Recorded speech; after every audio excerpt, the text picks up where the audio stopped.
Shalom, shalom, shalom, frères et sœurs hébreux israélites. Shalom, shalom. À tout Israël. Tu m'entends bien, mon frère? Oui, très bien. Tu m'entends? T'entends?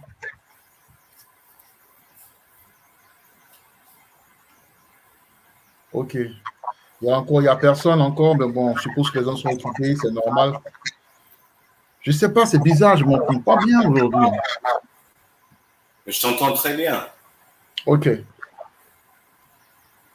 Donc voilà, chers frères et sœurs, ok, on va remercier Yahweh, on va rendre gloire à Yahweh, Kala Yahweh, Hashem, Yahushai, Waha, Racha, Kodash. Salutations à tous les frères et les sœurs, ok, aux Akiam et aux Aquafiam.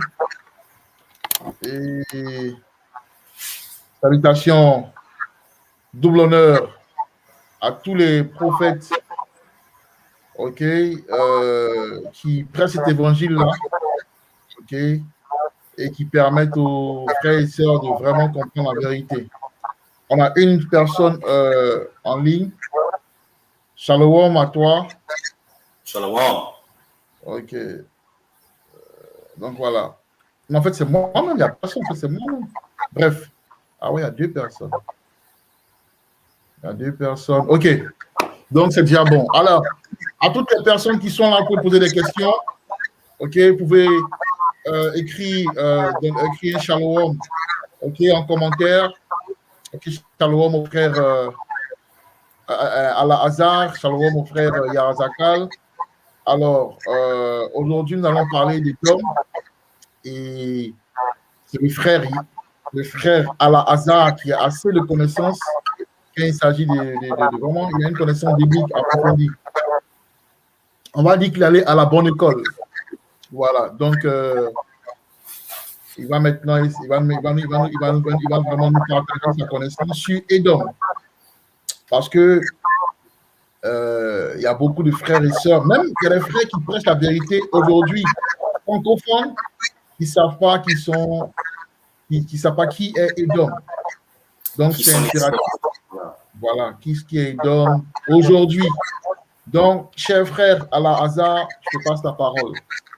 Shalom famille, shalom. Shalom. Donc aujourd'hui, on va parler de Édom, qui sont les Édomites. Donc, comment je peux commencer? En fait, dans la Bible, dans le monde actuel, il y a des régénérations. Donc, chaque âme, on revient se tait chaque 3-4 générations. Donc, Jacob et Isaü, au début, c'était les frères Cain et Abel. Donc, d'abord, il faut que tu mettes le Bible, on fait, je pense que la plupart de vous, je suis sûr, vous connaissez l'histoire de Cain et Abel. Donc, on va faire une petite histoire arrière. On va aller sur Genèse 4. On va lire deux, trois versets de Genèse 4. Donc, en fait, partant du principe où, à travers le processus de la réincarnation, au début, nous avons Cain et Abel. Abel qui représente Jacob. Non, Cain c'est Isaü. Non, je dis Abel. Abel représente Jacob. Voilà. Et puis Cain. Cain représente Ésaü, qui est Édom. Voilà. Et ça explique un peu la haine que les Édomites ont pour les enfants de Jacob. Parce que tu vois un peu, c'est déjà, tu vois Genèse 4, tu vois? Oui, je le vois. Voilà, donc rapidement, je vais expliquer que c'est pour ça que dans Genèse, vous voyez que Abel est vraiment très compétent quand il s'agit de faire le sacrifice à Yahweh. Parce qu'il crée la jalousie qui est de Caïn et qui fait que Caïn maintenant tue son frère Abel. C'est cette même haine-là qui est transférée de notre temps. Et même avant ça, au moment de Jacob et puis d'Édom, ok? Au moment où ils sont nés dans la même maison, mais ce sont les différents esprits. On va parler de tout ça. On va vraiment démontrer pas à pas, voilà, qui sont les Édomites au travers de Caïn dans un premier temps. Donc voilà, Genèse 4. 4, je pense qu'on peut commencer vous pouvez descendre vers verset 12, je crois. Il faut que je lise un peu, descendre un peu plus. Ouais. Caïn 4. Oui, vous pouvez commencer avec... On va commencer au verset 8. Oui, allez-y. Allez-y. Oui. Voilà, c'est parfait. Genèse 4 au verset 8 dit, et Caïn parla à Abel son frère, et il arriva lorsqu'il était au champ que Caïn se leva contre Abel son frère et le tua. Ok. Verset 9, et le Seigneur Yahweh dit à Caïn, où est Abel ton frère? Et il dit, je ne sais pas. Je ne sais pas, suis-je le gardien de mon frère? Et verset 10, et il dit, qu'as-tu fait? La voix du sang de ton frère crie depuis la terre jusqu'à moi. Verset 11, et maintenant tu es maudit de la terre qui a ouvert sa bouche pour recevoir de ta main le sang de ton frère. Verset 12, lorsque tu laboureras le sol, dorénavant, il ne te rendra plus sa vigueur. Tu seras fugitif, vagabond sur la terre. Ok, donc en gros, les descendants, vous pouvez laisser l'écran de verset, s'il te plaît, merci. Donc en gros, les descendants de Caïn sont des descendants spirituels. Il va avoir une difficulté quand ils essaient de s'aimer le sol, récolter les fruits, les légumes, la nourriture en fait. Et un jour, ces descendants vont être un fugitif et un vagabond. C'est un vagabond, c'est quelqu'un qui ne reste pas dans un endroit, il va bouger un endroit, encore et encore. Donc, ça c'est le signe dans le futur, on va voir c'est qui est le descendant de Caïn. Mais avant ça, j'aimerais expliquer le fait qu'ils disent, lorsque tu laboureras le sol, dorénavant, il ne te rendra plus sa vigueur. Exactement. Parce que si vous connaissez l'histoire des Édomites, on va parler, avant même de parler de leur vie à Petra, à Bosra, dans les caves. Ok, les caves, c'est un lieu dans le désert. Avant de parler de ça, on va parler d'aujourd'hui. Édom a hérité de l'Europe. Et quand vous lisez Apocalypse, on va lire rapidement Apocalypse 9. Quand vous trouvez ça, je veux dire aussi que donc, les Édomites aujourd'hui, c'est entre guillemets la race blanche. Et vous voyez qu'en Europe, il faut qu'il fait les importations et c'est difficile à faire pousser les fruits et légumes en Europe. Donc, aussi, les Édomites, ils ont fait avec les sciences de OGM. Donc, avec cette malédiction de Yahweh, ils étaient obligés à faire les OGM pour faire pousser les fruits et légumes. Et aussi, ils étaient obligés de faire les importations. Ils étaient obligés à voler les terres dans le monde pour survivre, en fait. Voilà. Cette malédiction. Mais on va tous lire ensemble pour que vous pouvez comprendre à la fin. Voilà. Donc, il dit ici, dans Apocalypse 20, hein, il dit, « Et je vis un homme descendre du ciel ayant la clé de la force sans fond et une grande chaîne dans sa main. » Alors, j'ai expliqué ça dans une des vidéos. ça parle du temps où les Hébreux israélites ont pris le contrôle de l'Europe. Ok, et il dit verset 2, et il saisit le dragon. Ok, le dragon, quand vous faites des études bibliques, vous vous rendez que le dragon, c'est Édom. Et le dragon, ce vieux serpent, on va parler de ça aussi, c'est pas encore le moment.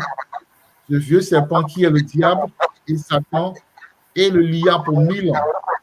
Il faut comprendre que selon dans l'histoire, il y a eu le temps du Moyen Âge. Dans le Moyen Âge, l'époque sombre, c'est ça? Voilà. Hein?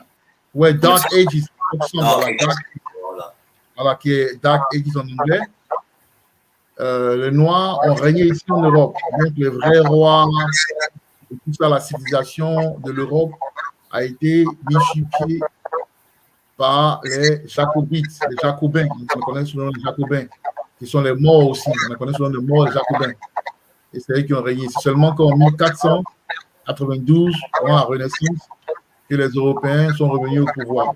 Voilà, donc, ça reste un sati. Il va être emprisonné pendant 1000 ans. Donc, après 1000 ans, il va être libéré. Il va être libéré. Si on lit 3, ça explique ça.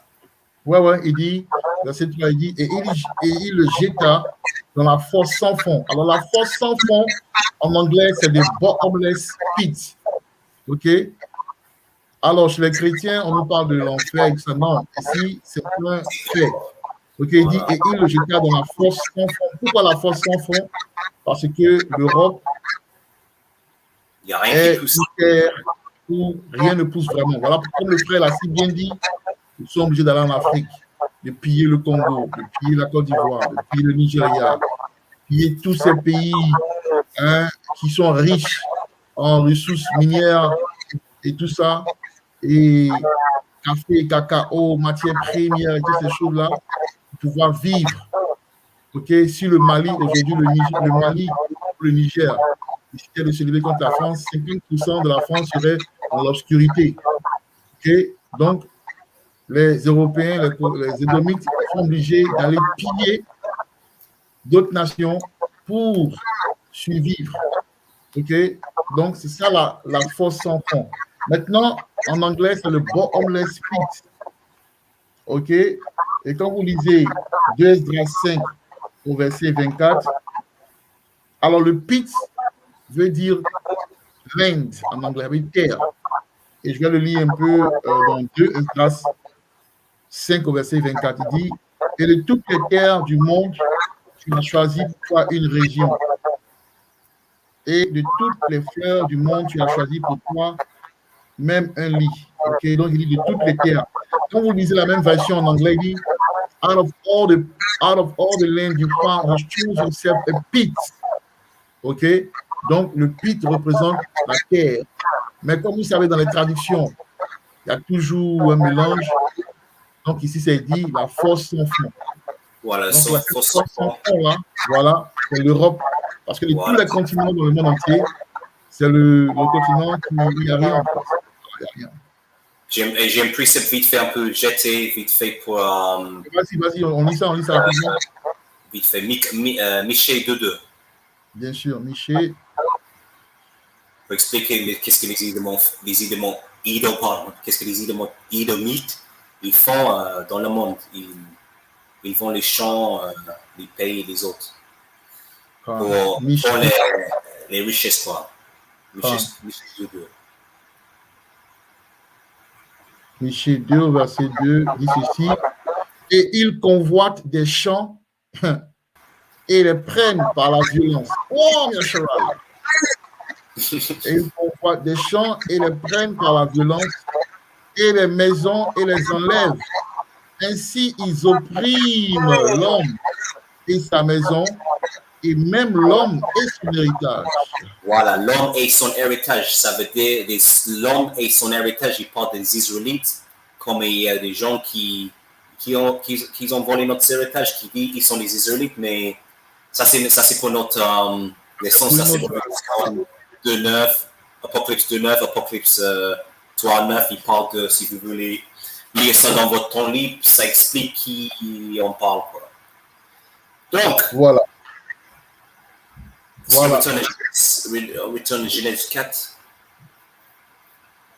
On est Genèse 4. On était où? Voilà, il dit, verset 12 de Genèse 4, il dit, lorsque tu laboureras le sol, donc on a expliqué, dorénavant, il ne te rendra plus sa vigueur. Donc, les Édomites sont obligés d'aller dans d'autres nations et voler nos technologies, voler tout ce qu'on a et maintenant s'approprier ce qu'on a pour pouvoir être ce qu'ils sont aujourd'hui. Ce que ça veut dire en fait. Parce que tout vient de la terre. Tout vient de la terre. Ils sont obligés d'aller voler pour pouvoir se faire eux-mêmes. Et il dit tu seras fugitif. Parce que le pays Édomite, en gros, avec qu'est-ce qu'ils ont naturellement, sont les importations, c'est un pays tiers-monde. C'est les tiers-monde. Mais voilà, le fait qu'ils volent des choses des autres, il dit que c'est un pays premier monde. Guess what? Yeah, I know, but you know, like, what's gonna happen is like when we finish, you're gonna show me how to get it right for the next live, man. I don't know how to show it out, yeah. But it's not. You can hear me properly, isn't it? Yeah, but there's a little. Yes. I knew that, man. Then. Shalom, Tawada, mon brother, Tawada. Ouais, frère, désolé, en fait, c'est mon frère qui m'appelait parce qu'il suit le live. Il m'expliquait quelque chose rapidement, mais bon, voilà, quoi.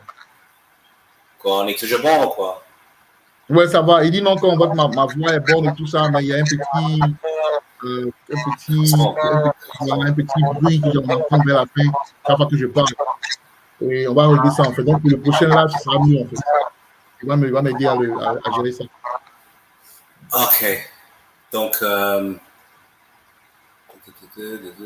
on va aller 14. Ouais, donc, voilà. Mais on n'a pas. Non, mais tu n'as pas expliqué. Tu seras fugitif et vagabond sur la terre. Oui, mais le fugitif, on n'est pas encore touché ça en prophétie, tu comprends? Ça, c'est dans le royaume, non? Non, mais tu seras fugitif. Il est déjà fugitif. Il a pris l'Europe à la... Oui. Vagabond aussi. Okay. Il a pris l'Amérique aux enfants des 9 tribus, des 10 tribus d'Israël. Ok, il a pris la Sud-Afrique aux Noirs qui sont là-bas, soit aux Israélites, aux Zoulous, et puis voilà. Il a pris Israël, notre terre. Il a pris New Zealand. Non, je comprends que c'est parce qu'en fait, un fugitif. Il a pris la New Zealand, aux enfants de Japhet aussi. Voilà, parce qu'en fait, un fugitif, c'est quelqu'un qui a fait un crime, mais ils n'ont pas encore été jugés. Ils fuient. Ils fuient. Ils vont à droite à gauche pour échapper le jugement. Donc, à ce moment-là, le descendant ou le malédiction spirituelle sur les descendants de Caïn, il va avoir ça, il va être fugitif et vagabond, il ne va jamais rester dans le même endroit, il va toujours aller à droite à gauche.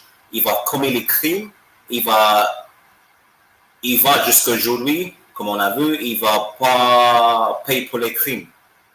Voilà. Ouais, quand. Ça veut dire que, parce que les prophéties, elles se répètent. Comme l'histoire se répète, les prophéties se répètent. Donc, ils vont... Ça magnifie chaque fois. Donc, chaque fois, il y a une génération dans l'histoire, dans la Bible, ça commence petit, et après ça grandit. Mais ça multiplie, mais c'est le même, parce que c'est les mêmes âmes en régénération qui reviennent encore et encore. Quand. Voilà, et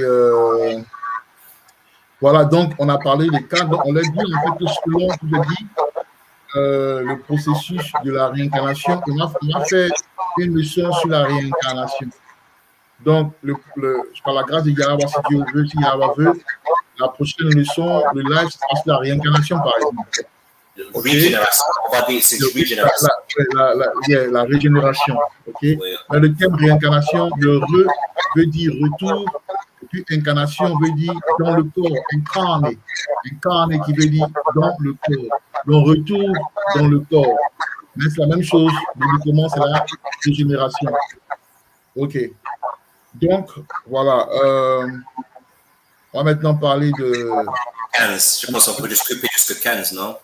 Ok, il n'y a pas de problème. Donc, on va lire verset 13 de Genèse 4, il dit, et Caïn dit à Yahweh, ma punition est plus grande que je ne puis pas. Et il dit, voici, tu m'as chassé aujourd'hui de la surface de la terre, et de devant ta face, je serai caché, et je serai fugitif et vagabond sur la terre, et il arrivera que quiconque me trouvera me tuera.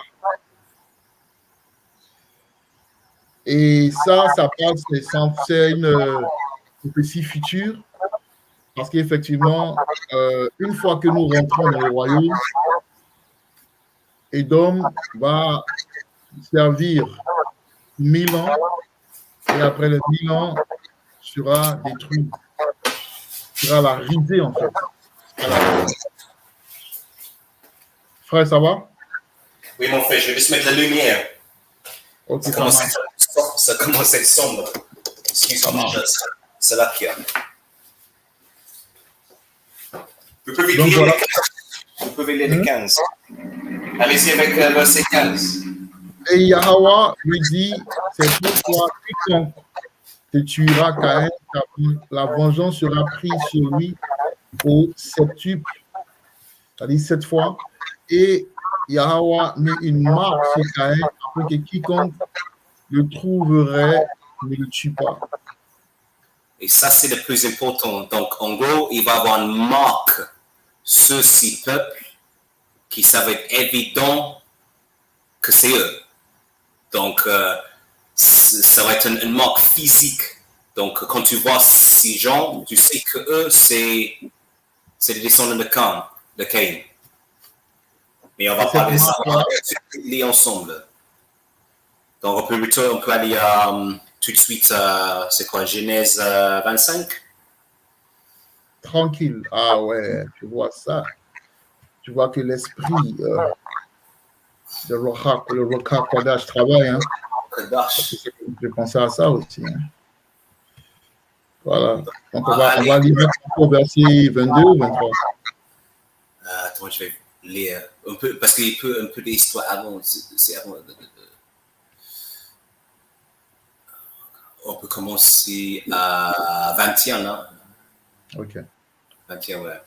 Genèse 25 au verset 21. Et Isaac implora le Seigneur pour sa femme parce qu'elle était stérile, et le Seigneur Yahweh fut imploré par lui. Et Rebecca, sa femme, conçut. Verset 22.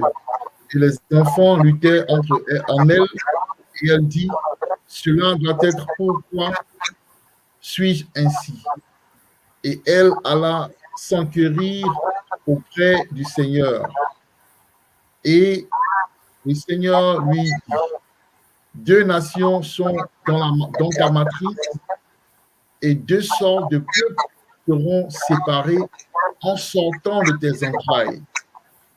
L'un des peuples sera plus fort que l'autre, et l'aîné sera le plus jeune. Ok, donc, vous voyez que Rebecca, elle était à un certain âge, et Yahweh, il a béni avec un enfant. Il a vu une prophétesse, un prophète. Ils ont dit, parce qu'elle a eu une grossesse difficile, des enfants, beaucoup de batailles, de combats dans sa ventre. Donc, il a vu un prophète et demandé, si Yahweh me donnait ses enfants, il m'a béni avec ces grossesses, pourquoi j'ai autant de mal, de douleur, pourquoi les enfants se battent? Donc, le prophète, il explique que dans ta ventre, il y a 2 nations. Donc, en gros, quand il accouche, il va avoir des jumeaux, mais ça va être le père de 2 nations différentes. Ça ne va pas être le même peuple. Deux nations différentes. Une nation va être plus fort que l'autre, et celui qui sort d'abord va être esclave ou il va servir le plus jeune. Donc, c'est une prophétie. C'est le destin. Allez-y, mon frère. Ok. Verset 24, il dit, et lorsque ces jours pour être délivrés furent accomplis, voici, il y avait des jumeaux dans sa matrice. Verset 25, et le premier sortit roux, tout couvert comme un vêtement velu. Et ils l'appelèrent Esaü. Alors, Esaü, c'est Aishashua. Aishashua, en anglais, c'est wasted is he. Ça veut dire quelqu'un qui est né sans la mélanine, en fait. Voilà. On va l'expliquer dans Nombre 12. Donc, voilà. Donc voilà, d'abord ils ont dit, le premier a sorti rouge, donc il était rouge. Donc vous voyez, les gens disent que nous on est noir, qu'on n'est pas noir, on est marron. Tu sais, il dit que les gens sont, les Édomites, ils sont blancs, mais ce papier-là, il est blanc. Les Édomites ne sont pas blancs, ils sont rouges. Oui, ils sont rouges. Même quand ils sont émus, tu vois le sang. Puisque leur corps n'a pas la mélanine, c'est facile pour le sang de se montrer à travers de leur peau. Voilà. Donc, quand ils sont émus, quand ils sont émus, tu vois, et même il y a un groupe, on les appelle les rednecks, dans le sud des États-Unis, on les appelle les rednecks. Pourquoi? Parce que comme au sud des États-Unis, il fait un peu chaud, quand il fait chaud, on voit, voilà, ils sont tous les nœuds qui touchent le soleil. Donc, ils ont dit il est rouge et tu couvres comme un vêtement velu, donc il était poilu. Il avait les poils. Voilà. Les Édomites, très poilu. Voilà. Ouais, comme il y a Zacharie, son nom en hébreu c'est Aishashua. Ça veut dire que c'était un choc. Les parents, Isaac et Rebecca, ils ont vu le bébé, c'était comme un choc. C'est tout qu'il est pâle, il est comme il manque de couleur, il est, comment je peux dire, wasted away, il est comme dans il n'a pas de mélanine. Il n'a pas de mélanine. Il a un degré très, très, très minimum. Il a une dose très minimale de mélanine. C'est ça qu'il s'appelle Esaü. Donc, c'est à chaque fois. Ouais, ça, Esaü, c'était un choc. C'était un choc, quoi. C'est quoi ça? C'est quoi ce truc? Il faut dire aussi que avant que Aïcha soit naisse, il n'avait jamais vu toutes les générations. Ils n'ont pas vu ça. Ils ont dit, mais parce que tout le monde était, toutes les nations étaient d'une couleur, voilà, noir, soit marron clair, marron foncé, tout ça. Et c'était le premier à venir comme ça. Et aussi, il faut se souvenir que Genèse 4, 15, ils ont dit, Yahweh va mettre une marque. Une marque. Une marque. Et le marque, c'est une marque de mélanine. Tu sais, une marque de mélanine. Ils étaient, dans la Bible, ils s'appellent aussi genre, on va aller là tout de suite, vite fait pour régler ça, léproses. Ils étaient léproses. Quand tu montes le mélanine, léproses, donc on va aller d'abord, on va aller à Exode 4.6. Exode 4.6, ok. On va parler de Moïse. Exode 4.6. 4.6, mon frère, 4.6. Ah ouais, pardon.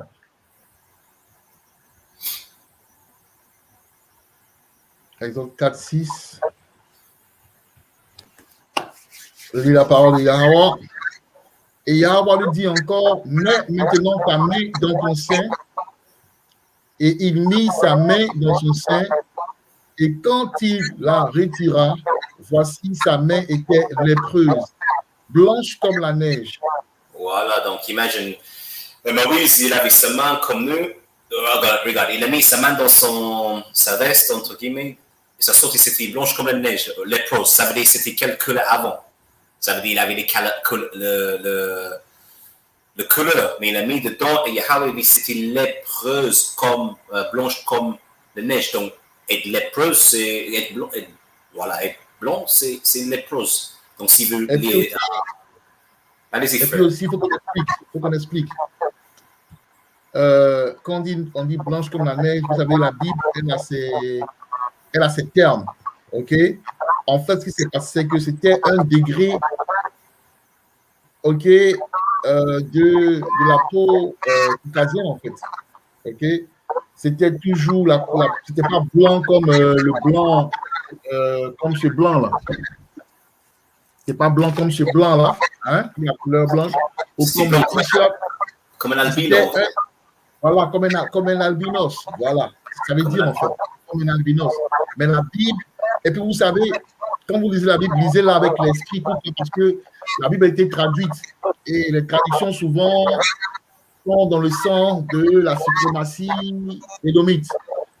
Parce que quelqu'un peut dire ici, mais comment on dit roux dans Genèse 25 et ici on dit blanc? Donc vous devez comprendre en fait, c'est l'absence de la mélanine exagérée qui donne cette explication-là. Vas-y mon frère.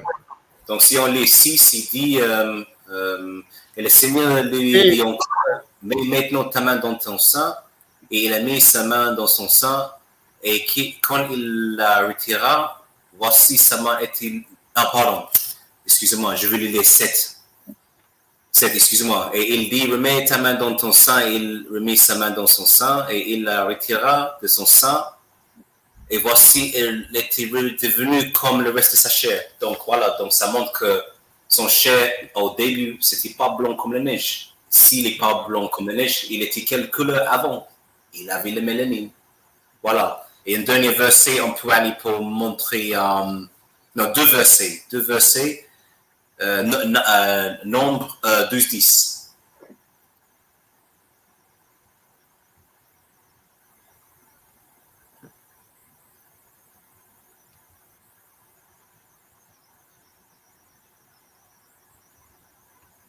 Voilà, Nombre 12-10 dit ceci. Et le nuage se retira du dessus le tabernacle, et voici Myriam devint lépreuse, blanche comme neige. Voilà encore. Hein? Blanc, mais ça va s'expliquer, la Bible s'explique. Blanc comme neige. Et Aaron regarda vers Myriam, écoutez bien, et voici, elle était lépreuse. Verset 11. Et Aaron dit à Moïse, hélas, mon Seigneur, Adawan, je t'en supplie, ne mets pas sur nous le péché par lequel nous avons agi follement et par lequel nous avons péché. Ne la laisse pas être comme un enfant mort dont la chair est à demi consumée quand il sort de l'utérus de sa mère. OK? On continue? Non, on peut aller... Donc voilà, encore, on a vu que... Donc, ça explique en fait la naissance. Le verset 12 explique la naissance d'Ésaü dans Genèse 25 au verset 25. Parce que l'enfant est né, Ésaü, qui veut dire « cherche-moi », qui veut dire « wasted is a way », c'est-à-dire un enfant demi-mort. Parce que dans le temps, si vous n'avez pas la mélanine, jusqu'à aujourd'hui, mais puisqu'aujourd'hui on est sous la domination édomite, on fait croire que la couleur de la léprosité est normale, alors que dans le temps, cette couleur-là était abomination. Voilà pourquoi c'était choqué de nommer Hachashua. Voilà, exactement. Okay. Et voilà, vous voyez que Myriam était punie. C'était le péché, donc il était puni avec la léprose. Tu comprends? Voilà. C'était une punition. Voilà. Ça veut dire que être blanc, c'est une punition, c'est une malédiction. C'est une malédiction. Et si vous réfléchissez, le soleil, c'est quelque chose d'important dans le monde entier. On a besoin de s'appeler plantes, on a besoin de s'appeler vitamine D, etc. Donc, si vous êtes de race supérieure, vous êtes supérieur. Comme le soleil t'aime pas. Voilà. Le soleil aime les gens avec le mélanine. Il n'aime pas... Ah, il y a des questions, Ah, excusez-moi, les... on n'a pas vu. Attends, Abdi... Une question, mon frère. Attends. Shalom, brothers. Oh.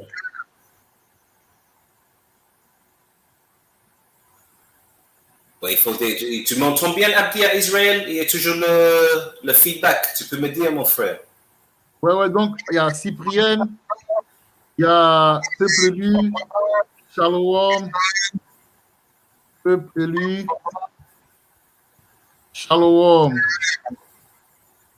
Ah, Abadaya, ça c'est mon leader du camp. Abadaya. Donc, vraiment, il y a quand même ça va, il y a quelques personnes, hein, c'est bon. Il y a combien? Hein? Mais on est que les personnes sont parties. C'était là pendant un temps, après, sont parties. Hein. On a tellement. Voilà pourquoi c'est bon de. Non, il y avait 3 personnes et après, il y a 2, mais il y a 2 à présent. Il y a 2 à présent. Ok. Ouais, et le frère me disait, il dit, Shalom, frère israélite, on entend un retour dommage. Ouais.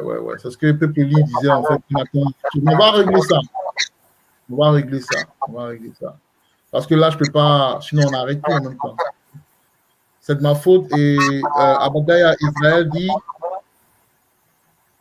attends, on met tout sur le, attends. Tu peux mettre sur le... Ouais, il y a ça. Ouais. Peuple dit, quand ton micro résonne, on entend mal. Pourquoi? Oh, c'est dommage. Il y a Cyprien qui dit Shalom, brothers. Shalom à toi, Cyprien, reine. Son nom hébreu, c'est Saraya. Et il y a le frère Abadaya, Camille. And the first came out red all over like an airy garment, and they're calling Esau. That's right. Al-Shashawa. Oh, mais ça fait longtemps qu'il avait répondu, mais après, on était tellement occupés qu'on n'a pas vraiment. Mais c'est pas grave. De toute façon, on va essayer vous pouvez maintenant poser des questions, vous pouvez encore nous dire que vous êtes là. Mettez un commentaire. Écrivez un commentaire si vous êtes là. OK? Voilà. Dites-moi que vous êtes là. Shalom à Abadaya. Shalom to you, my brother. Voilà. And shalom to Cyprien. Shalom to Peuple Élu. Vraiment désolé pour le retour et tout ça. Vraiment désolé. Oui, OK. Vas-y, hey, on va aller vite fait à Leviticus, je pense que c'est 15-30. Leviticus 15-30. OK, ouais, c'est pas Leviticus 15. Il y a aussi Leviticus, OK, 15-30 ou 10. On va voir, Leviticus 15.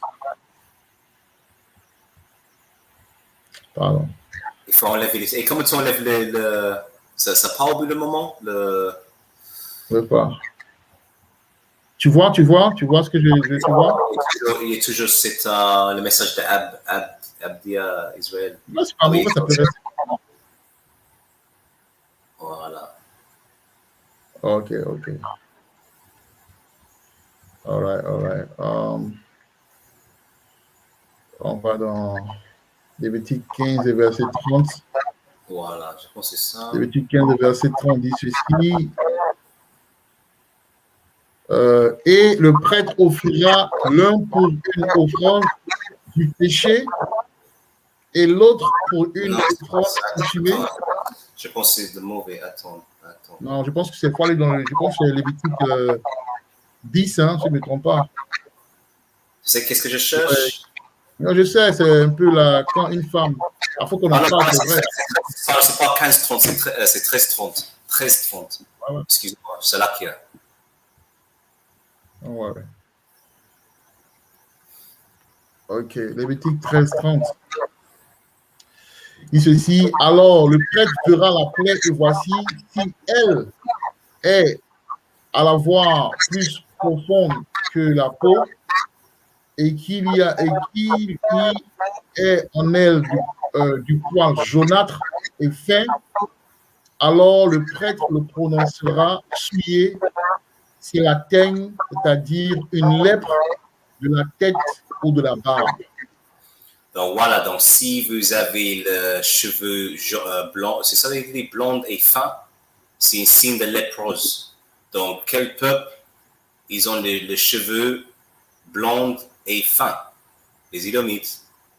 Donc on montre encore que être léprose, c'est dans la Bible, dans l'Ancien Monde, c'est un blanchissement de peau, une forme d'albino, un manque de mélanine, quoi. Donc voilà. On va retourner à... Donc, en fait, pour les cheveux,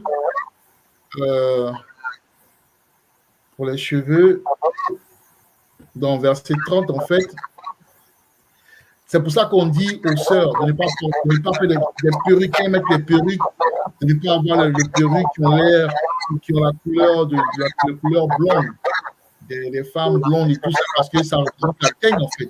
C'est une abomination. C'est ça que ça parle ici. OK? Parce que dans le temps ancien, quand un poil de votre cheveu, de votre barbe, à la couleur devient jaunâtre, c'était une lèpre, c'était un genre de lèpre. Et aujourd'hui, nos femmes s'amusent à porter des perruques ou même souvent à teindre leurs cheveux en blanc. Okay? Et les hommes aussi le font.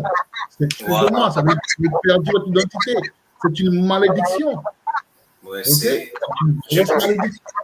J'ai un petit précepte pour ça, Proverbe 3 et 31. Ok, Proverbe 3 et 31. Dernier après, on va retourner sur le sujet parce qu'il y a tellement à faire et voilà. Ah ouais, c'est profond, hein. La connaissance, c'est trop, en fait, c'est trop. On n'a jamais le temps pour ça, en fait. On ne va pas non plus faire un live de 4 heures, ça ne sert à rien. Okay? Ça ne sert à rien parce que les gens n'ont pas que ça à faire. Donc, on donne le peu qu'on a. Et puis après, dans les vidéos, on pourra toujours entrer plus en détail et tout ça. Et si vous avez des questions à poser, posez-nous des questions. OK, donc Proverbe 3. Proverbe 3 et 31, vite fait. Proverbe 3 et 31. Voilà. Proverbe 3 et 31 dit « N'envie pas l'oppresseur et ne choisis aucun de ses chemins. » Donc, nous, on n'est pas le cheveu blanc naturellement, donc il faut arrêter. On reste naturel. Yahweh nous avait fabriqué comme on est. Il faut être content comme ça. Donc, voilà. on va retourner Genèse 25. Ouais, Genèse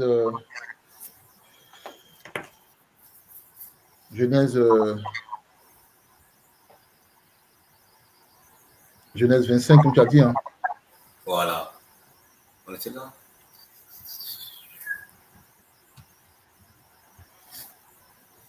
Je pense que j'ai changé. Okay. Genèse 25.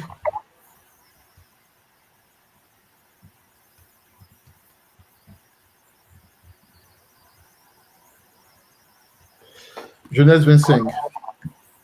Donc, on est à 25, on était là. On a touché 25. On a parlé des 25 jours déjà, on a déjà parlé des 25. On va parler de Jacob qui sort après. Non, mais là, maintenant, on va aller dans tout ce qu'on a déjà défini, effectivement, qui est Jacob, qui est Esaü au niveau biblique. C'est en Genèse. On a parlé de la peau, que la peau est c'est un monde de mélanine. Maintenant, on va aller dans les prophéties, et après, on va aller dans l'histoire. Donc, on va aller sur quoi? On va expliquer pourquoi. On va aller dans Genèse 27. Voilà, c'est une bonne idée. Voilà. On va expliquer pourquoi Isaü il a détesté Jacob. Voilà. On va expliquer, on va donner un indice, ok, et on va l'expliquer, on va le comparer à. Parce que tu sais quand je veux le verset, c'est quand il dit, il a attrapé comment ça s'appelle, le talent de. Ok, on va expliquer, pas de problème. Écoute, on le lit, il n'y a pas de problème, ça marche. Et puis, on va le lire aussi en même temps avec. Attends, je ne reviens pas dans Genèse 25. C'est important ça parce que ça, c'est un second Edras aussi, il explique. Ouais, je lis ça. Deuxième Edras 6-9, je crois. Ouais, c'est ça. Donc, on est ici Sorou. Oui, il y a beaucoup de ça, c'est important. Je sais quoi, il y a beaucoup de lait là. Attends, il y a beaucoup de lait, mon frère. Aïe. Vraiment important parce que, regarde. Voilà, on a.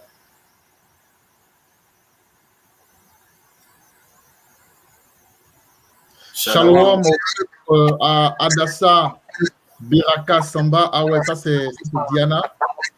Shalom à toi, ma soeur. Ok, shalom à toi, ma soeur. Shalom. Ah, désolé du retour et tout ça au niveau le background et tout, on va s'améliorer, ok? C'est le début. Le début, c'est toujours comme ça. Okay.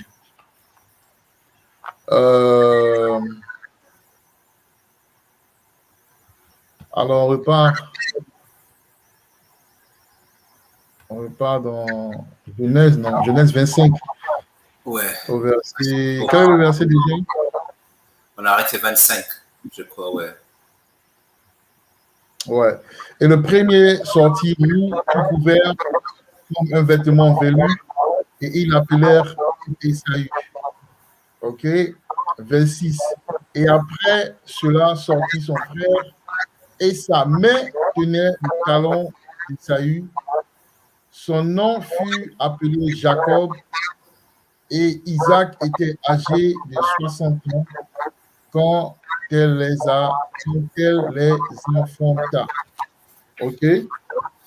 Donc, explique ça un peu, et puis je vais lire 2 Esdras. OK? Je vais lire 2 Esdras, verset 9. Les significations de... parce que regarde, je rappelle dans la prophétie, il disait que le plus âgé l'aîné va servir le cadet, donc Isaü, il est sorti d'abord. Donc le texte de prophétie dit que lui va être esclave pour Jacob, en fait. Et quoi d'autre je veux dire?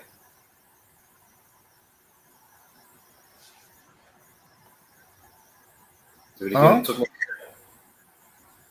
Ouais, et aussi, ça. Voilà, c'est ça. Je voulais dire ça, il a tapé son talon. Ça, c'est vraiment significant. Parce que c'est comment je peux dire, c'est un niveau de leadership, de rulership. Non, en fait, je vais expliquer ce que ça veut dire rapidement. Vas-y. C'est juste parce que, en fait, on va lire d'abord. On va lire et puis on va parler de ça. Donc, Jacob attrape le talon d'Esaü, puisque Esaü sort en premier. OK? Donc, ça explique que, on va lire 2 Esdras, chapitre 6, on va commencer au verset 7. Je répondis, quelle sera la division des temps? Ou quand sera la fin du premier âge et le commencement de l'âge qui suivra? Verset 8. Il me dit, d'Abraham à Isaac, parce que de lui naquirent Jacob et Esaü. Car la main de Jacob tenait le talon d'Esaü depuis le commencement. Verset 9. Esaü est la fin de cet âge. Okay? Esaü est la fin de cet âge. Et Jacob est le commencement de l'âge qui suit. OK? Voilà, il dit, car le commencement d'un homme est sa main et la fin d'un homme est son talent. OK? Entre le talent et la main, il ne cherche rien d'autre que grâce. Donc, ça explique que cet âge que nous vivons aujourd'hui, là, c'est l'âge édomite. OK? Et l'âge qui va venir après, c'est l'âge de Jacob. Et on va prouver que c'est l'âge édomite en allant dans Job. Ouais, Yarazakal, il a raison parce que la prophétie dit que les Édomites vont être en pouvoir à la fin de temps. Et qui gère le monde? En ce moment, le monde est géré par les Édomites. Donc, c'est un grand signe. Qui sont les Édomites d'aujourd'hui? C'est les gens au pouvoir, entre guillemets, la race blanche. Et ils vont être en pouvoir quand Yahushai revient. Allez-y, frère. On va aller. On va le comprendre. Job. 9.13, c'est ça? Ouais, Job 9, 24, je pense. 9.24, pardon, voilà. Job 9, verset 24. Job 9, au verset 24 dit, la terre est livrée aux mains du malfaisant, il couvre la face de ses juges, sinon, où et qui est-il? Ok, la terre est livrée aux mains du malfaisant qui couvre la face de ses juges. Sinon, où et qui est-il? Ah, voilà une question à poser. Donc, ce qu'on va faire, on va maintenant définir le malfaisant. Qui est le malfaisant? Parce que la Bible dit ici que la terre a été livrée aux malfaisants. Alors, nous allons rapidement aller dans Malachie. Malachie 4. C'est pas Malachie 1, Malachie 1. C'est Malachie 1, ouais, c'est Malachie 1. C'est 1 à 4. Ouais. Plus haut, mon frère, plus haut. C'est au-dessus de Corinthiens. Ouais. Ah, ouais, si. Voilà, au-dessus de Matthieu. Parce qu'en fait, cette verset explique que les juges sont en gros, c'est des Israélites. Et, Voilà. Comment ça s'appelle? Le mauvais, le méchant, ils ont couvert le visage des juges. Donc, en gros, ils ont blanchi l'image des Israélites. Donc, par exemple, le photo, le tableau, comment je peux dire? Les icônes. Les icônes populaires de Yahweh Shai, pour eux, Jésus, c'est un blanc, en gros, c'était César Borgia. Donc, le mauvais, ils ont peint l'image de Yahweh Shai, ils ont blanchi son image en mettant César Borgia. Donc, partout en Europe. Ouais, ça s'appelle l'iconoclasme, le blanchissement des icônes. Où ils ont blanchi tous les grands du temps du Moyen-Âge. Tous les rois et tout ça, ils ont blanchi et tout ça. Dans l'exemple de King James, le roi Jacques. On nous a dit que le roi Jacques est caucasien, alors que le roi Jacques est noir, il n'est pas caucasien. Donc, en gros, pendant l'époque de Renaissance, ils ont tous ces artistes comme Leonardo da Vinci, Michelangelo, etc., ils étaient célèbres parce que tout ce qu'ils ont fait en Europe, c'était blanchir les vraies images des Israélites. Si vous voyez les anciennes cathédrales et des églises, il y a beaucoup de statues avec les nez cassés. En Angleterre, par exemple, il y a beaucoup de statues avec les nez cassés parce qu'ils ne voulaient pas vous montrer que ces statues, ils avaient le nez négroïde.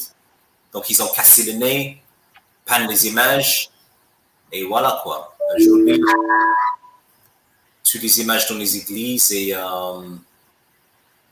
sont blanchies. Voilà. Et je vais lire 1 Maccabée, chapitre 3, verset 48, dit ceci. Et ils ouvraient le livre de la loi pour s'enquérir des choses sur lesquelles les païens consultaient les images de leurs idoles. OK? Et ils ouvraient le livre de la loi pour s'enquérir des choses sur lesquelles les païens consultaient les images de leurs idoles. Donc, le livre de la loi, vous savez, avant, dans le temps, les livres, il y avait des images aussi, hein. Il y avait l'image de David, l'image de Salomon, il y avait toutes ces choses-là. Et puis aussi, il y avait la description. Voilà, on est noir et tout ça. Les Hébreux sont noirs. Donc, ils ont maintenant, qu'est-ce qu'ils ont fait maintenant? Ils ont peint ces images-là en blanc. Ils ont fait ce qu'on appelle l'iconoclasme. Le livre de la loi, c'est la Bible. Donc, ils ont livré la Bible et toutes les images qui étaient originellement noires, ils ont peint blanc. Donc, comme Frère Yarazakal, il a dit, ils étaient originellement noirs. On peut voir ça si vous mettez vite fait Yarazakal. Tu fais une autre fenêtre et tu écris en anglais Black Russian Icons. Écris Black Russian Icons. Donc, en gros, pendant l'époque de Renaissance, les artistes, ils ont propagé de plupart d'Europe, mais ils n'ont pas touché, ils ne pouvaient pas aller en Russie. Je pense que c'était à cause de l'Empire ottoman. Donc, ils ne pouvaient pas aller jusqu'au bout pour changer les images. Donc, si vous voyez là, si ça c'est en Russie, tous les icônes là, ils sont toujours les gens de mélanine, toujours la même couleur, l'homme de couleur. Regardez, tu peux cliquer n'importe quel, vous voyez, ils sont tous, ils n'ont pas touché cet endroit en fait. Donc, Voilà. Et après, si on met vite fait, mon frère, une autre fenêtre, on met, comme tu dis, Césarée Borgia.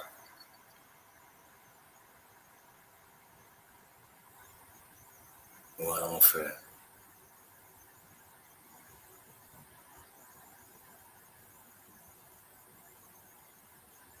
Voilà, vous voyez? Voilà.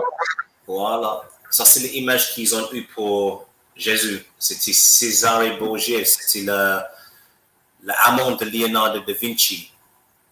Ils ont c'était le fils de pape Alexandre le 5, je crois. Le 6, le 6. Donc voilà, donc en gros, il est décédé et il utilisait ça comme image pour dire que c'est Jésus. Il a utilisé cette image pour prendre, par exemple, Amérique latine, pour mettre dans la tête des Israélites que Yahushua, c'est un homme blanc.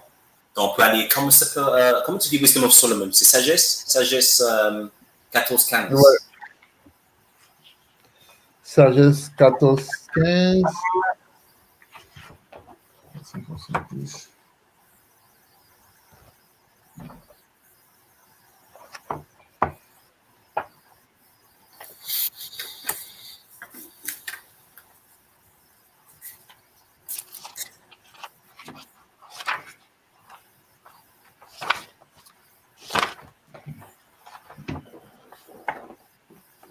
Attends, donne-moi un instant.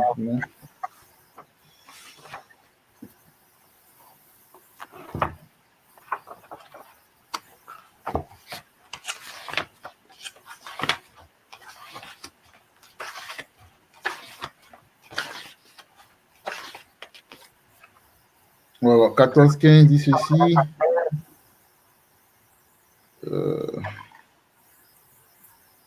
C'est quoi? Pour un père consumé par le chagrin. Voilà. Ok, pour un père. Voilà. Pour un père consumé. Pour un père consumé par le chagrin d'un deuil intempestif, a fait une image de son enfant. Oh là là, c'est fort. Tu vois ça? C'est fort ça, hein? Ah oui, mon frère, ça c'est le père, c'était Rodrigo Borgia. Il a fait une image de son fils. Ça c'était. Ouais, Alexandre, Alexandre, n'est-ce pas? Alors je relis. Wisdom, ça dit sagesse de Salomon dans les apocryphes. OK? All right? Pour un père consumé par le chagrin d'un deuil intempestif, a fait une image de son enfant qui avait été soudainement pris de lui. Il honorait maintenant comme un Dieu. Oh là là! Ce qui était autrefois un être humain mort et transmettait à ses dépendants des rites et des initiations secrètes. Voilà. Continue. Alors, la coutume impie, devenue forte avec le temps, a été devenue comme une loi. Et à la commande des monarques, les images gravées ont été adorées. Oh là là! C'est du lourd. Ça, c'est du lourd. Mais ça, c'est ça. C'est ce qui s'est passé. C'est ce qui s'est passé avec l'image de Yahushua, mon frère. Ils ont occulté, ils ont mis une image, ils l'ont rendu, ils l'ont déité. Et aujourd'hui, les gens, même quand tu parles tu dis que Jésus, Yahushua est noir, ben ils sont scandalisés. Voilà, donc ils ont dit le père, Rodrigo Borgia, il avait des chagrins de la mort de son fils, Césarée Borgia. Donc il a fait une image de lui, cette image-là, que les gens ils vénéraient cette image. Ils ont fait les rites pour cette image, ils ont fait la religion pour cette image. Voilà. Ça se passe dans la Bible, c'est le livre le plus puissant au monde. 100%. Ça reste on a vu l'apocryphe de la Bible parce que, wow. Ah ouais, il fallait parce que, voilà, des vérités comme ça. Ok, et même aussi, ouais, c'est ça, il y a tellement de vérité. Tellement de Dans vérité. Maccabée, il devait enlever Maccabée parce que Maccabée est très, très, très, très, très tranchant. Maccabée, Wisdom of Salomon et toutes ces choses-là. Il y a une partie, il parlait de. Quand ils ont pris le temple de Jérusalem, ils ont commencé à nommer l'un Dieu, on appelait Jésus. C'est comme ça que Zeus, pardon, Zeus. Oui, Comme ça oui. Zeus, c'est Jésus, c'est gloire à Zeus. Voilà. Hail. Zeus. OK? Donc, voilà. Donc, en fait, les gens, quand vous allez dans les églises là, gréco-romaines, vous êtes dans l'occultisme, en fait. C'est la religion des dômes. C'est la religion des sahuts. Pour vous maintenir dans les ténèbres, afin que vous ne vous relevez jamais, afin que vous ne reveniez jamais à votre identité. Il a caché votre identité. Il a blanchi vos icônes. Voilà. OK? Quand? Qu'est-ce qu'on fait? On retourne au 25? Ouais, non, on parlait de. Je devais expliquer rapidement. On devait expliquer quand j'ai lu Job. Quand on a lu Job au verset 24, on a dit la terre est livrée aux mains des malfaisants et il couvre la face de ses juges. Donc, c'est ce qui s'est passé, l'iconoclisme, le blanchissement des icônes. Et on dit sinon, où et qui est-il? Donc, on doit savoir qui il est. Voilà, donc, on va aller rapidement à Malachie 1 au verset 4. Non, on va commencer au verset 1. Il dit la charge de la parole de Yahweh à Israël par Malachie. Verset 2. Je vous ai aimé, dit Yahweh. Toutefois, vous dites, en quoi nous as-tu aimés? Esaü n'était-il pas frère de Jacob, dit Yahweh? Cependant, j'ai aimé Jacob et j'ai haï Esaü.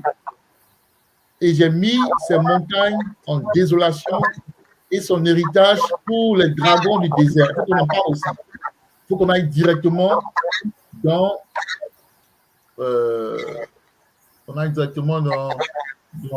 Job 30 et qu'on explique ça avec Monséi, avec les caves, avec les montagnes de Caucus, des trucs comme ça. Il faut montrer. On appelle les Caucasiens. Attends, rapidement. Oui, aussi, c'est Abdias. Abdias, c'est. Oui, bien sûr. Abdias, on va aller ce sera à la fin, en fait. Abdias, c'est en plus montrer les photos de Petra, tu vois. Bien sûr. Donc, il dit, je vous ai aimé, dit le Seigneur, toutefois vous dites en quoi nous as-tu aimé? Esaü n'est-il pas frère de Jacob? Dit Yahweh, dit Yahweh, cependant j'ai aimé Jacob. Et j'ai haï Esaü et j'ai mis ses montagnes en désolation et son héritage pour les dragons du désert. Okay? Tandis qu'Édom dit, nous sommes appauvris, mais nous retournerons. Donc, ça parle du temps où ils étaient vraiment à terre. Ils étaient dans les caves. Ils étaient comme les hommes, les Niédentor. Yeah. L'homme néandertal, où il vivait un peu comme un animal. Okay? L'homme de cave. Voilà, l'homme de cave. Parce qu'à un moment donné, l'homme de cave aussi. OK? Nous sommes appauvris, mais nous retournerons et rebâtirons les lieux dévastés. Ainsi dit Yahweh des armées, le Seigneur des armées, ils bâtiront, mais je le renverserai. Donc aujourd'hui, ils ont bâti. Aujourd'hui, ils ont bâti. C'est pour ça qu'ils ont les gratte-ciel et tout ça, parce qu'ils vivent en hauteur.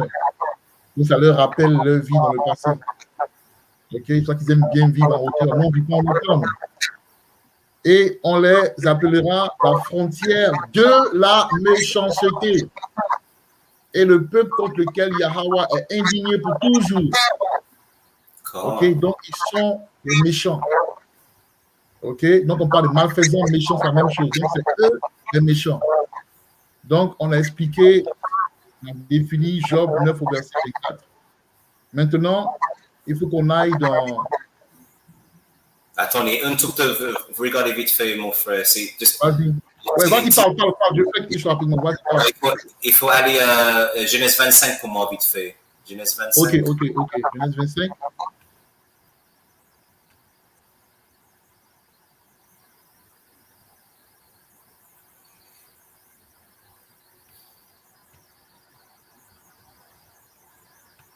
Aller plus bas, parce qu'il faut expliquer. Il explique vite fait les deux personnalités de Jacob et Isaïe. Quel verset? Je pense que c'est vers 26, 27, je crois. 27 ou 28. Parle pendant que je vais essayer de transférer les images, en fait. Okay? Descends un peu, descends. Stop, arrête. Non, monte légèrement, je pense. Voilà, stop, arrête. Voilà. Ok, voilà. Genèse 4, 27, il dit, et les garçons grandirent, et Isaïe était un habile chasseur, un homme des champs, et Jacob était un homme simple qui servait dans les tentes. Donc voilà, ça c'est, regardez, ils ont dit c'est deux nations. Isaïe et Jacob, c'était deux nations. Et Jacob, il aimait bien se relax, rester dans les tentes, rester zen. Et Isaïe était un chasseur qui aimait un homme de champ. Donc, si vous regardez les Israélites aujourd'hui, les Israélites, on est casaniers, on aime relaxer, rester zen. Les Édomites, ils aiment bien chasser. Ils sont toujours sur les montagnes, les collines, ils sont en aventure, ils font, voilà, tout comme ça. Ils font des parachutes, des bungee jumping, de tout extrême. Voilà. Ok, un autre qui est important, on va aller à 29. Et Jacob cuisine le potage et Et Jacob cuisine du potage et Esaü vint des champs et il était défaillant. Verset 30. Et Esaü dit à Jacob, nourris-moi, je te prie, de ce potage roux, car je suis défaillant. C'est pour cela qu'on l'appelle Edom. Adawam, ça veut dire rouge. Ça veut dire rouge. Voilà. Parce que c'est pour ça aussi, parce que là, en fait, le potage roux, ça expliquait que la nourriture n'était pas prête, en fait. La nourriture n'était pas prête. Tu vois?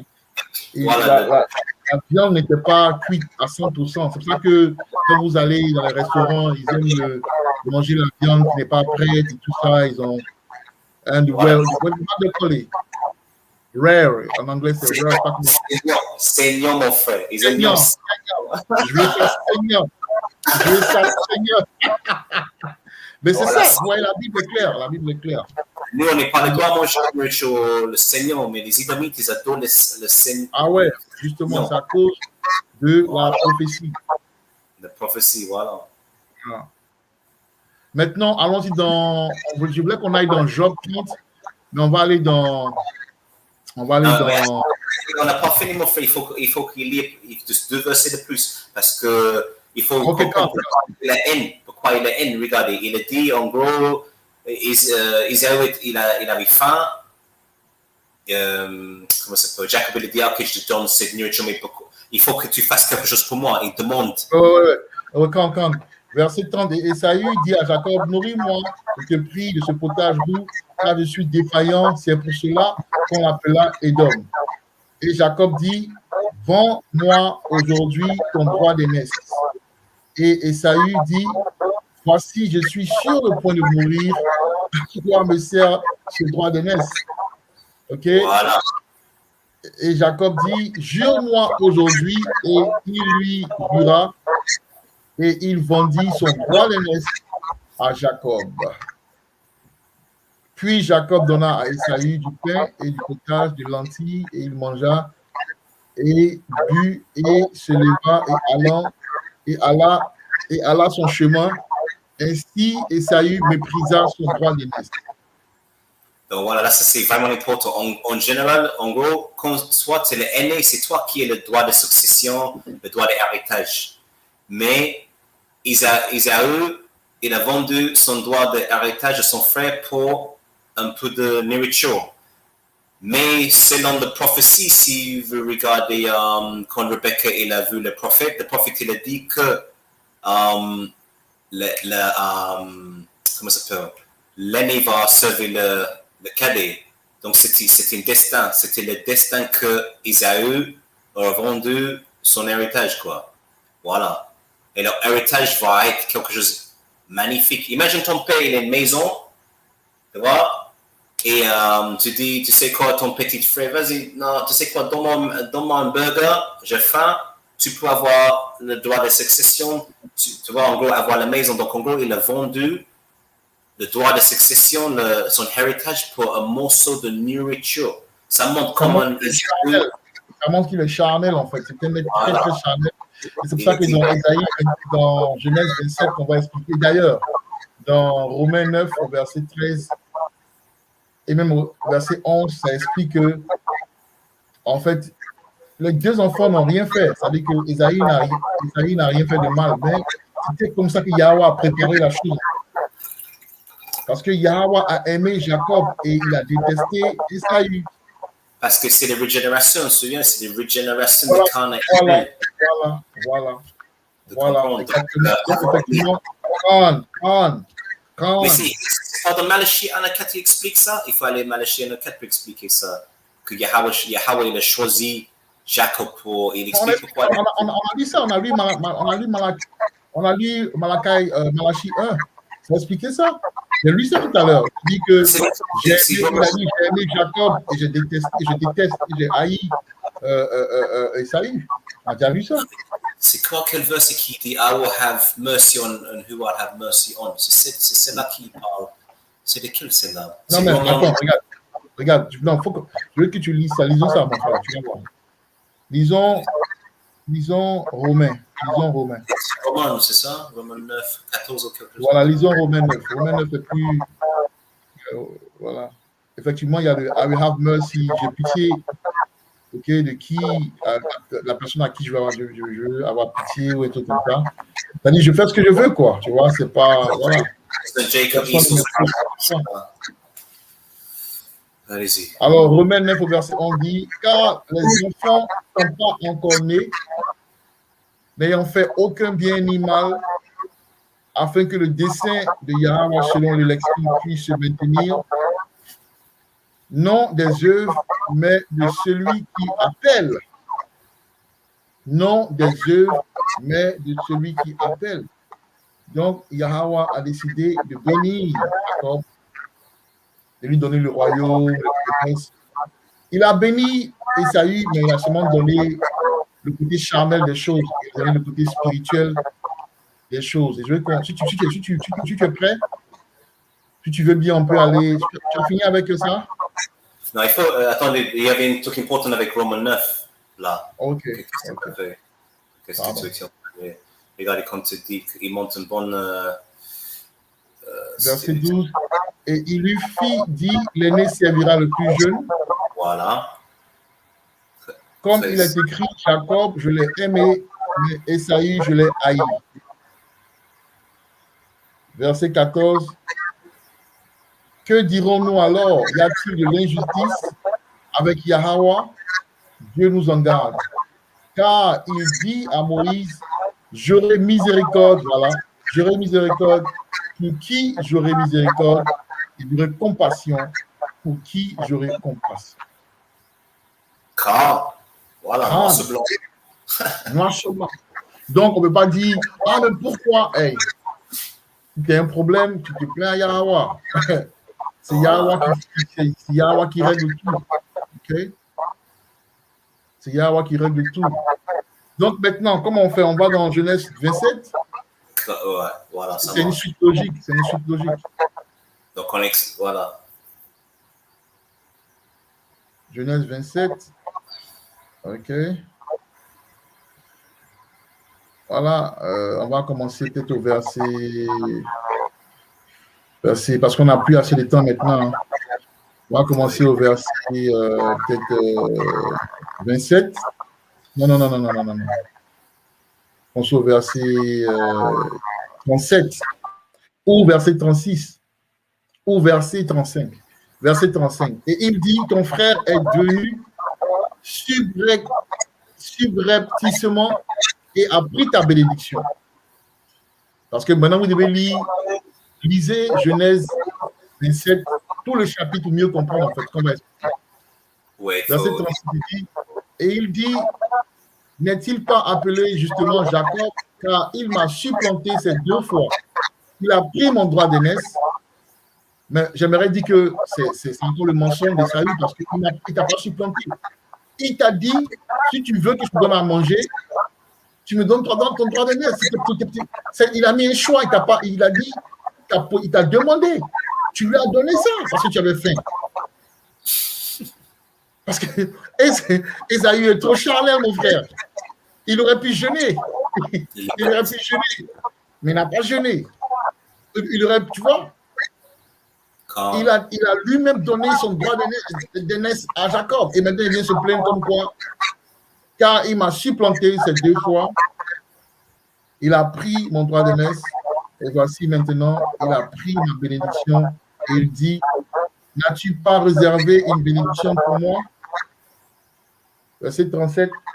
Et Isaac répondit et dit à Esaü, voici, je l'ai établi ton Seigneur, et je lui ai donné tous ses frères pour serviteurs.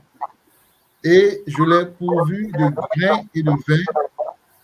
Et que ferai-je maintenant pour toi, mon fils? Ce qui explique la haine que les Édomites ont pour les Israélites. Verset 38. Et Esaü dit à son père, n'as-tu qu'une seule bénédiction, mon père? Bénis-moi, à savoir, moi aussi, oh mon père, oh Abba. Et Esaü éleva sa voix et pleura. Et Isaac, son père, répondit et lui dit, voici, ta demeure sera la graisse de la terre et de la rosée du ciel d'en haut. Hey, ils sont partis de l'Europe, ils sont aujourd'hui, ils sont aux États-Unis, ils sont en Amérique. L'Amérique, c'est une terre très, très, très riche. Ils sont en Afrique, Afrique du Sud, ils sont partout, mon frère. OK? Ils ont tous la bonne part de la terre et c'est eux qui gèrent ça. Ils voient du pétrole quelque part, ils établissent une base militaire, ils prennent ça. Et aussi, okay, comme c'est là qu'il y a, comme Yarazakal il a lu, il est béni par l'épée. L'épée, c'est une signification de sabre, des armes, des militaires. Les Idomites, les Blancs, ils sont les meilleurs militaires au monde, en fait, depuis des siècles. L'Empire romain, l'Empire grec, comment ça s'appelle, l'Empire britannique, qui a pris beaucoup de cette terre, l'Empire romain aussi. Après, tu vois, les Américains, ils avaient les plus grands militaires depuis pour beaucoup des années. Les Russes aussi maintenant, les pays européens, les Allemands, les Anglais, les Français. Regarde, il va partout dans le monde. Par exemple, en Australie, ils ont pris Australie, ils ont pris Afrique, ils ont pris comment ça s'appelle, États-Unis à l'époque, ils ont pris récemment l'Afghanistan, l'Irak, comment ça s'appelle, Libye, tu vois, la France, il a fait les guerres avec l'Algérie, etc. Donc, le pays idomite, ils ont utilisé la bénédiction, l'épée, et pour vivre dans le meilleur endroit sur terre et pour prendre les meilleures choses sur terre. C'est le champ de huile, le champ de sucre, le champ de riz, le champ de thé, le champ de tabac, le champ de tout. Ils ont tout pris, mon frère. Ils prennent tout, mon frère. Ils ont pris l'Afrique, ils ont colonisé l'Afrique, ils ont mené en esclavage, ils ont tout pris avec l'épée, mon frère. Personne ne peut aller en guerre avec Esaü. Et pour ceux qui disent que Esaü, ce sont les Arabes, mais ce n'est pas les Arabes qui ont. Mais quand vous allez dans Ésaïe 28 au verset 49, où on parle de l'aigle, quand vous regardez tous les empires anciens, les Romains, les Romains, la France, c'est l'aigle. Il faut montrer. Et aussi, si pour nous, les Arabes, les Maghrébins, les Arabes, c'est Ismaël. Ismaël, c'était pas rouge. comme les Idomites, tu vois. C'est noir, Ici, effectivement, clairement, mon frère, clairement. voilà, Que c'est clair, c'est clair, c'est clair. ici, les Arabes étaient les Idomites, comme tu as vu, Isaü étaient bénis avec l'épée, avec le sabre, avec les armes et les militaires. Donc, comment Afghanistan a tombé s'il était béni avec l'épée? Libye a tombé, Kuwait il a tombé, Irak il a tombé. Comment tous ces pays arabes, ils ont tombé par les Blancs? Ouais, et même à Dubaï, la plupart des gens les Dubaï sont mélangés aux Européens. Les Arabes que vous voyez à la tête, ce ne sont pas vraiment les Arabes, ce sont les Européens. Ce sont des mélanges, on est peut-être le maire arabe, arabe clair, parce que le système arabe dit métis. Okay? Les enfants d'Ismaël sont plus trop, ils sont là, mais ils ne sont plus parce qu'ils étaient mélangés avec les Grecs et toutes ces choses-là. OK? Donc, et puis bon, comme j'ai dit, Deutéronome 28, verset 49 dit, Yahweh emmènera contre toi une nation venant de loin, du bout de la terre, aussi prompte que l'aigle qui vole, une nation dont tu ne comprendras pas la langue. Quand vous regardez les nations qui sont venues nous mener en esclavage, c'est vrai que les Ismaélites aussi mené les enfants d'Israël en esclavage, la traite subsaharienne, c'est clair, mais on parle du fort de notre activité a été fait pour les Édomites. Voilà pourquoi on parle de l'aigle. Alors, quand vous regardez la France ancienne, la France de Napoléon, le signe, l'emblème, c'était l'aigle. OK? L'Allemagne ancienne, c'était l'aigle. C'est l'Empire romain, c'est l'aigle. L'Empire romain, c'est l'aigle. Les États-Unis, c'est l'aigle. Et les États-Unis ayant l'aigle, ça prouve que les États-Unis est Rome qui est revenu. Voilà. Parce que dans Apocalypse, on dit que la bête qui a été atteinte, mais qui est revenue à la vie. Donc Rome a été tuée parce que les Noirs ont pris le contrôle en Europe, mais après, Rome est revenu au travers des États-Unis. Voilà. Aussi, un egg, c'est un prédateur. Un egg, c'est un super prédateur. Tu sais, il vient de haut, il prend du son, il prend comme son poids. Donc, les Édomites se comparent comme un prédateur supérieur, vous voyez, avec les armes et militaires. Shalom, Doudou Nathan. Shalom, Doudou Nathan. Shalom, Bertin. Shalom à vous, vraiment. Shalom, shalom. Barakatam, barakatam. OK, barakatam, barakatam. Ça fait plaisir. On peut aller juste une phrase vite fait. Regarde, moi, je pense qu'on peut aller juste Genèse 36.8 pour montrer que Iso et Idom. Après, on peut juste regarder. Il n'y a pas de problème. Il y a deux, trois regarde, Abdias, c'est vraiment court. Genèse 36.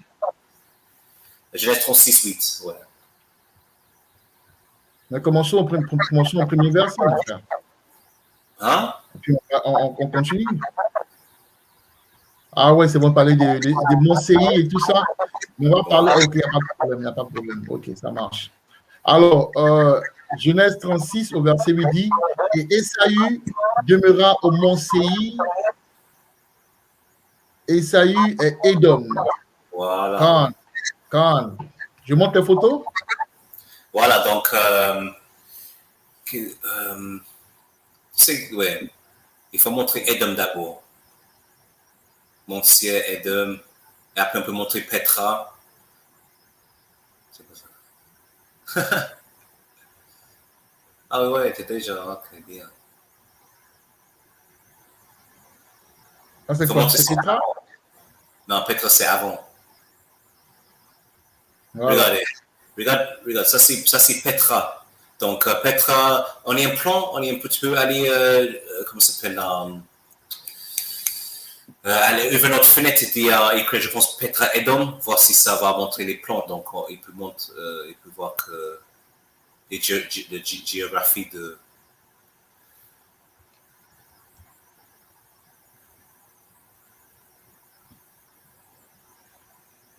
Et aller à Images ou Maps, peut-être. Voilà. On y est, on y est, on y est. Voilà, ça c'est Edom. Vous voyez? Vous voyez un peu, vous voyez? Ça, c'est les caves, hein? Ça, Voilà, tout ça, donc c'est les caves. Vivant en ils ont, hauteur dans les caves. donc ils ont dit qu'il faut aller à Abdias, en étroit, Abdias vite fait. Vraiment vite fait, Abdias.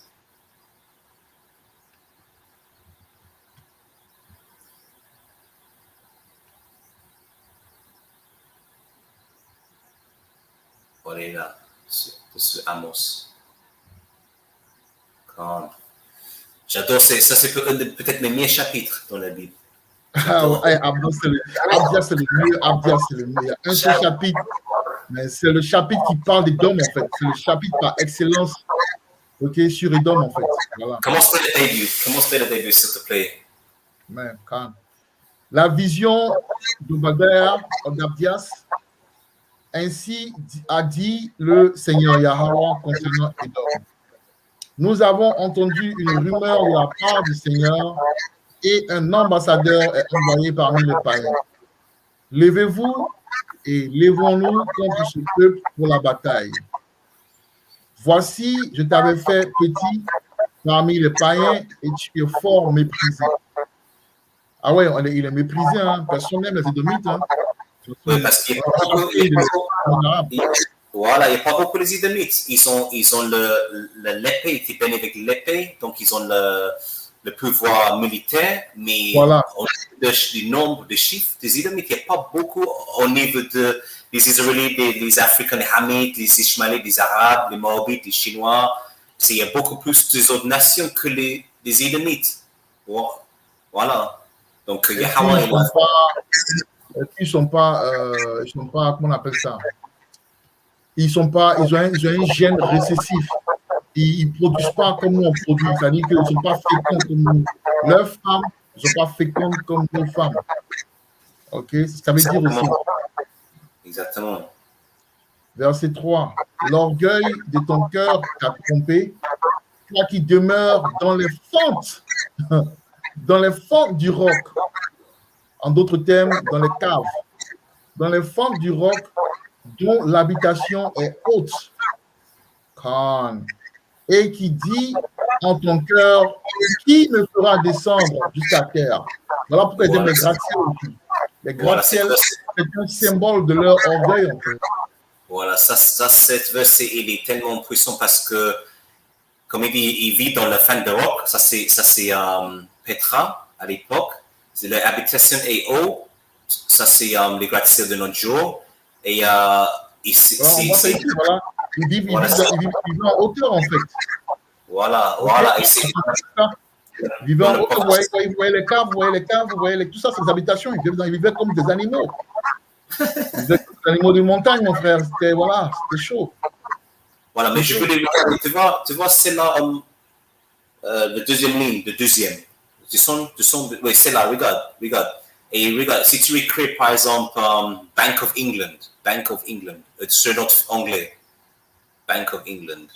Il y a beaucoup de bâtiments, c'est le premier qui arrive dans ma tête, Bank of England. Et allez aux images.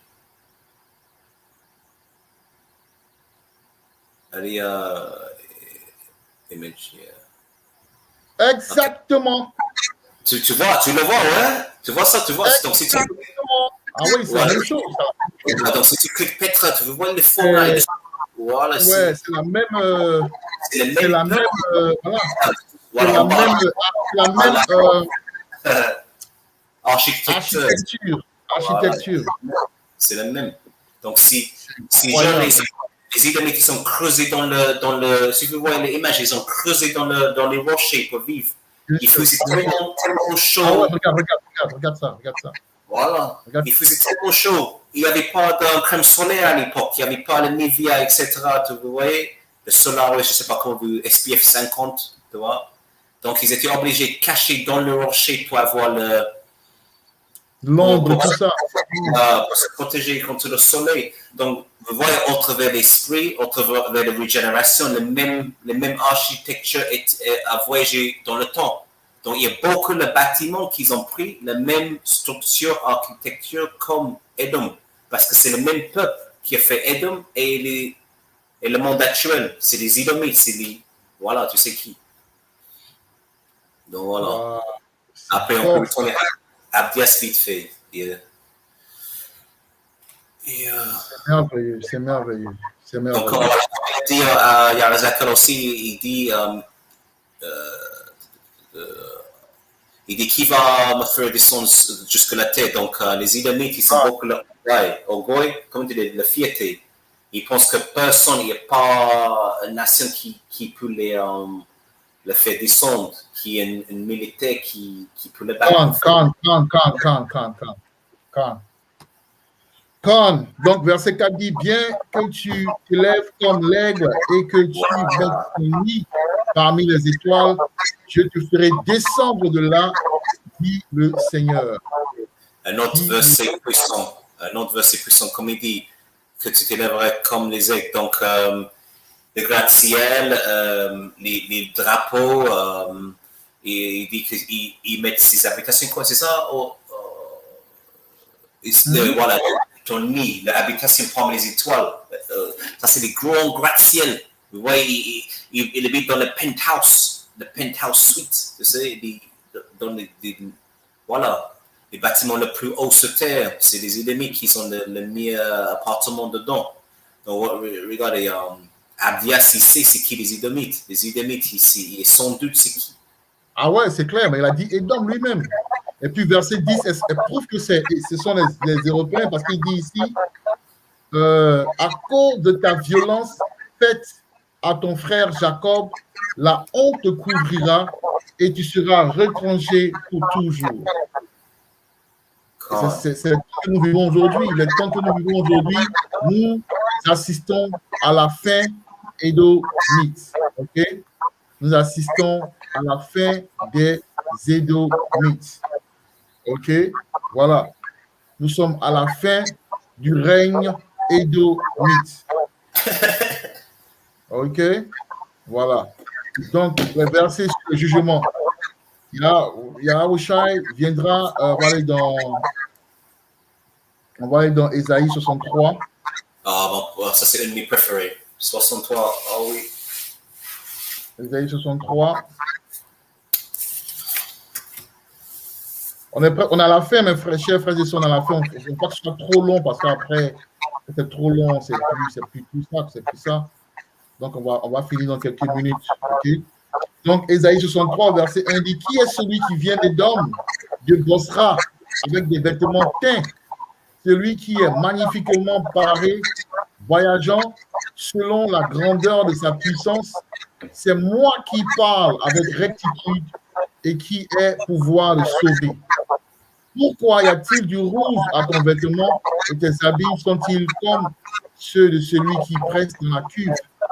J'ai été seul à presser au pressoir et parmi les peu personnes étaient avec moi. Cependant, je les presserai dans mon courroux, je les piétinerai dans ma fureur et leur sang s'aspergera sur mes vêtements et je cacherai tous mes vêtements. OK? Car le jour de la vengeance est dans mon cœur et l'année de mes rachetés est venue. OK? Donc ici, on voit que c'est Yahushua, en fait, qui vient pour détruire Édom. Et quand on parle de Bosra, un peu comme dans la Bible, quand vous voyez Jérusalem, ça parle du peuple avant le lieu où avant le lieu où Jérusalem. Le peuple a été éparpillé partout. Donc on parle de Jérusalem, on parle des Noirs, partout se trouve, les Hispaniques, partout se trouvent. C'est pareil pour Bosra. Quand on parle de Bosra, c'est les Caucasiens, les Édomites, partout se trouvent, en Europe, dans les Amériques, en Afrique, partout seront Yahushai les détruira. Voilà, okay. parce que Bosra, c'est une grande ville en Édom. Vous pouvez regarder ça sur Google vite fait, aller sur Google Plan et regarder Bosra, vous voyez que c'est une grande ville en Édom. Aussi, quand Yahushai avait des vêtements blancs, il va venir en vêtements blancs. Il dit qu'il est... C'est comme il a marché sur... Tu sais, quand il presse le vin. Voilà Bosra ici. Voilà Bosra, mon frère. Il faut mettre l'écran, mon frère. Il faut mettre l'écran. Voilà, quand. Donc, voilà, Yahushua, c'est comme il a marché dans beaucoup de raisins. Tu sais, quand tu marches dans le raisin... Voilà. Mettre Maps.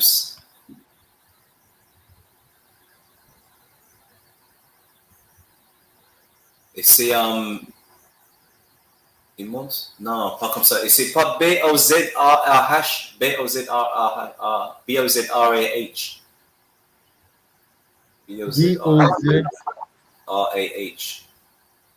Oh, yeah, bonsoir.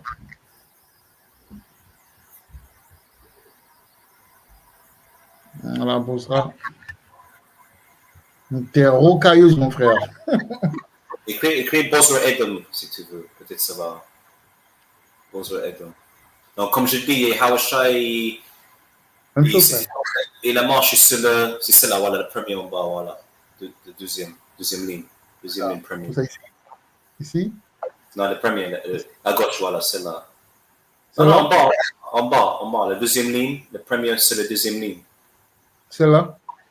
Non, mon frère, le premier à gauche, le premier. Encore à gauche. Voilà, celle-là.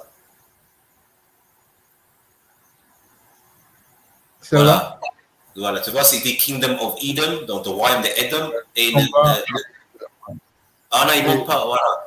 Il dit Petra, il monte Petra plutôt, Et voilà, il ne monte pas à Bosra, ok. Mais comme je disais, excusez-moi, c'est laquelle c'est Yahawasha, c'est comme il a marché sur beaucoup de raisins pour faire le vin. Donc, en gros, il était couvert de son. Quand il revient de Bosra, il va être couvert de son. Donc, Yahawasha, il vient pour éliminer les Édomites ou l'empire d'Édom. Quand je pense que j'ai un verset aussi. Verset 21 de Lamentation, verset 4, ce sera le dernier verset. Hein. J'ai un de plus. Je peux faire deux de plus. Ok. 21. Réjouis-toi et sois en liesse aux filles d'Édom qui demeurent dans le pays d'Uz. La coupe passera aussi vers toi et tu en seras enivré et tu te mettras à nu. Verset 22. La punition de ton iniquité est accomplie aux filles de Sion. Il ne t'emmènera plus en captivité. Il visitera ton iniquité aux filles d'Édom. Il découvrira tes péchés. Donc, maintenant que nous allons vers la fin de la pénitence hébreu-israélite, la prochaine pénitence, ce sera édomite. D'accord. Moi, je veux verset Amos 1 et 11, s'il vous plaît.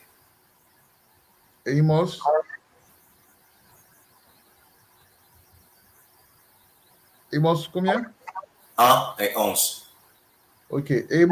Amos 1 et 11 dit aussi, ainsi dit Yahweh, à cause des 3 transgressions d'Édom et de même de 4, je ne différerai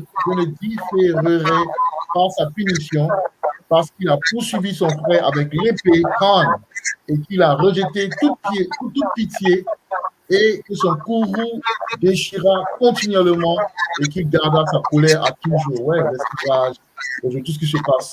Et verset 12, mais j'enverrai un feu à Théman, il dévorera le palais de Bosra. Khan. Ça, c'est déjà bon, hein? C'est déjà bon, mon frère, c'est déjà clair. Donc voilà, chers frères et sœurs, c'était moi, Yarazakal, et le frère, mon frère bien-aimé, ok, Allah Hazar. Attends, j'enlève ça. Ça va. C'est où ça déjà? Voilà. Le frère Allah Hazar, ok, on n'a pas eu le temps, mon frère, de finir tout, parce qu'on est déjà à 1h38 minutes, mais on a fait un bon travail, j'espère. Désolé pour le bruit à mon niveau. On va arranger ça, ok? On va arranger ça au fur et à mesure, ok? Bon, frère, donne-nous le mot de la fin, et puis on va se dire shalom. Ok, merci beaucoup tout le monde. Un petit mot, j'aimerais bien que les gens souscrivent à ma chaîne aussi. C'est un peu, ouais. J'ai commencé à faire des vidéos aussi. En ce moment, je dois mettre sur la chaîne de Yarazakal que plus de gens peuvent les voir. Mais j'aimerais bien Attends, que je... pendant qu'on y est, attends, je vais leur montrer ta chaîne rapidement. Si je ne me trompe pas, c'est... Donnez-moi un instant. Hein. Donnez-moi 2 minutes, mon frère. C'est bien aimé. OK. On va aller dans... OK. Donc, on va dans...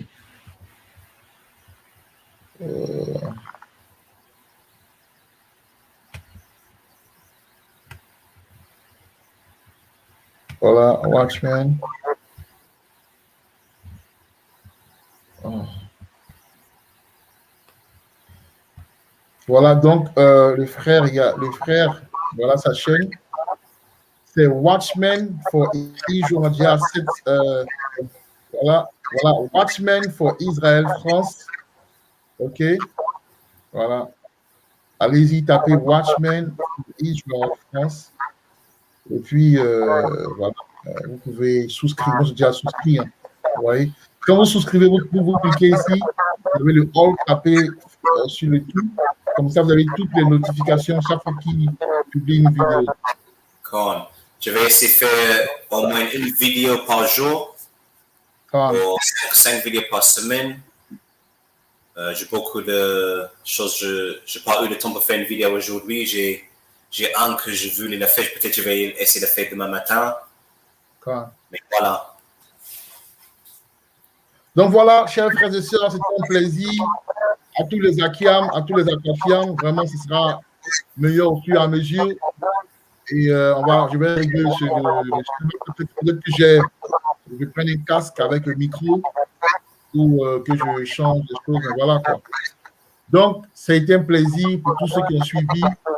Et nous pouvons encore le resuivre une fois que le réécouter encore et prendre note une fois que c'est publié sur la chaîne et tout ça là. Donc voilà. On va rendre gloire. Yahweh, Ba'Hashem, Yahushai, Waha, Waha, Kodash, Rakatam Yahweh, Rakatam Yahushai, Rakatam Yahweh, Rakatam Yahushai, Rakatam Yahweh, Rakatam Yahushai. Donc voilà. Sur ce, frère Al-Azhar, et à tout le monde, je dis shalom. Shalom. Kwame Shora et à Baba Ba.